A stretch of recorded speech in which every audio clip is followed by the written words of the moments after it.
ইরানের ওপর সামরিক চাপ কমাতে এবং কূটনৈতিক পথে হাঁটতে যুক্তরাষ্ট্রকে আহ্বান জানিয়েছে সৌদি আরব। বুধবার ডেইলি টেলিগ্রাফের এক প্রতিবেদনে জানানো হয়, মধ্যপ্রাচ্য উত্তেজনা বাড়লে লোহিত সাগরে তেল পরিবহন চরম ঝুঁকিতে পড়তে পারে বলে আশঙ্কা রিয়াদের।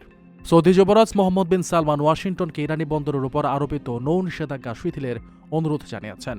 রিয়াদের ভয় তেহরান পাল্টা ব্যবস্থা হিসেবে ইয়েমেনের হুথি বিদ্রোহীদের দিয়ে বাব আল মানদেব প্রণালী বন্ধ করে দিতে পারে, যা সৌদি তেলের প্রধান রুট।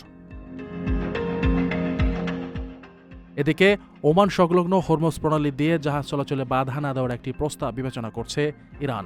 রয়টার্সের তথ্যমতে যুক্তরাষ্ট্রের সাথে চলমান আলোচনার অংশ হিসেবে এই নমনীয়তা দেখাচ্ছে তেহরান। উল্লেখ্য, বিশ্বের প্রায় 20% তেল ও এলএনজি এই রুট দিয়ে পরিবাহিত হয়। গত 8 এপ্রিল থেকে কার্যকর হওয়া 2 সপ্তাহের যুদ্ধবিরতির পর এই অঞ্চল দিয়ে পুনরায় নিরাপদ জাহাজ চলাচলের সম্ভাবনা তৈরি হয়েছে।